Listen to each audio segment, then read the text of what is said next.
Mr Davies, thanks for joining us. I think we all knew this wasn't going to be pretty, but in your opinion, is this worse than you'd expected? Unite has described the budget as heaping the majority of the burden to repair the public finances on working people. Why do you say that?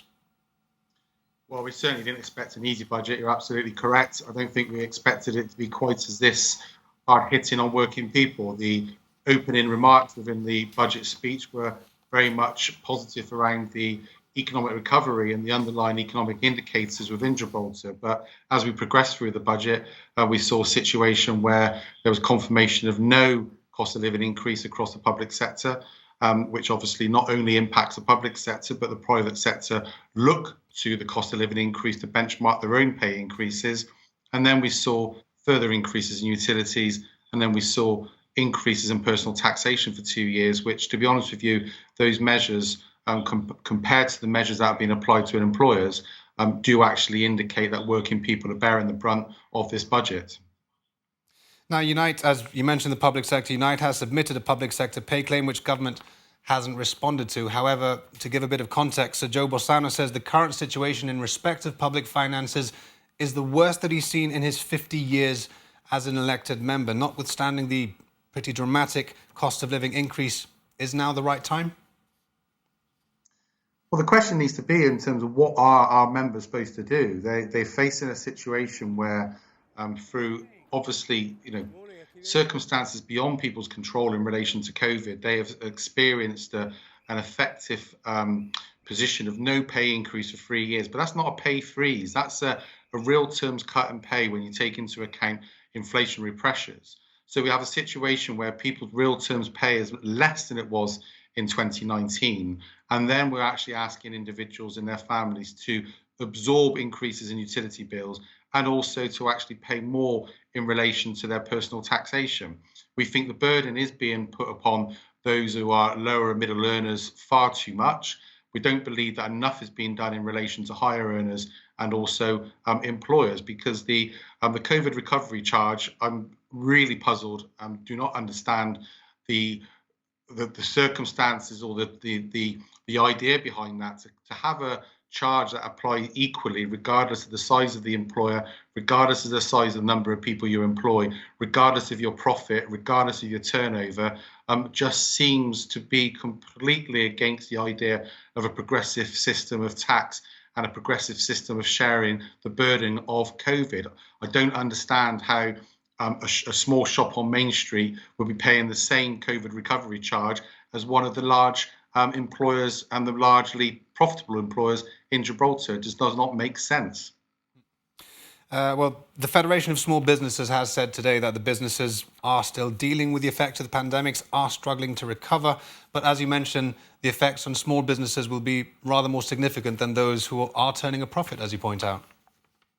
Absolutely, and the Chief Minister's own budget speech, mentioned that the profits of organisations and companies in Gibraltar increased by over 10% to the year May 2022, whereas real terms wages for individuals actually decreased by 4.6%. So that demonstrates that the inflationary pressures that we are seeing are not being driven by increased wages; they are being driven by increased profits.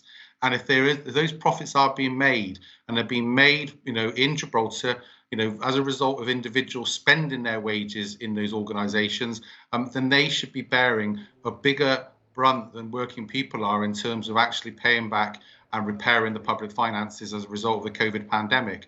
I have sympathy with small businesses. I'm sure there are some businesses who are, thinking about how they're going to find an additional £1,300 a year for the COVID recovery charge, whereas for others, it will be a drop in the ocean for them. So once again, I just do not understand why this charge has not been brought in on a more progressive basis, on a sliding scale based upon the number of people you employ, your turnover, or indeed your profit. And I can't understand why you would apply a fixed rate across the board regardless. And then that highlights the fact that actually, our members are being requested and required to actually increase their personal taxation across a 2-year period. We are already asking the question, what does that mean in relation to a cost of living increase in 2023? Because one assumes that if individuals have been asked to increase their personal taxation for the next 2 years, that there'll be no cost of living increase in 2023, which will be, a further year of no increase. And this is relevant to, for those members of the Chamber and the Federation of Small Businesses and across employers, because our members in the private sector will be looking to us to bargain better wages for them to actually offset the increases in personal taxation. And certainly that is something that will be discussed with our private sector membership. And as you're aware, we're already having dialogue with our public sector membership as well in the wake of the budget. I imagine that these conversations will need to take place before you can give a categorical answer. But what sort of alternative measures would Unite be looking to propose that government adopt to help workers deal with the current situation? Well, again, I don't think our members are naive. They do understand the difficulties. They understand what's happened in the last 2 years. I'm not saying that any of our members would have been happy with increases in tax and have been happy with below inflationary pay increases.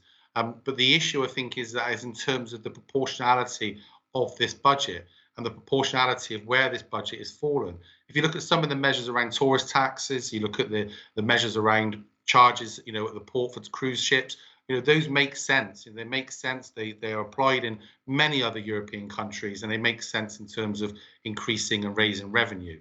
The issue we have here is that the very same people who actually ensured that Gibraltar kept running throughout COVID are now being asked to repay, the effects and the financial impacts of COVID. So what we are saying is that there needs to be a fairer approach, and this budget, certainly from Unite's perspective and from our initial review of the budget, is it does have a disproportionate impact upon our members. Our members and working people are being asked to bear the brunt of this, and people on, middle incomes. This is the situation here. It's incredible that we've only just seen the reversal of lower taxes for the very highest earners.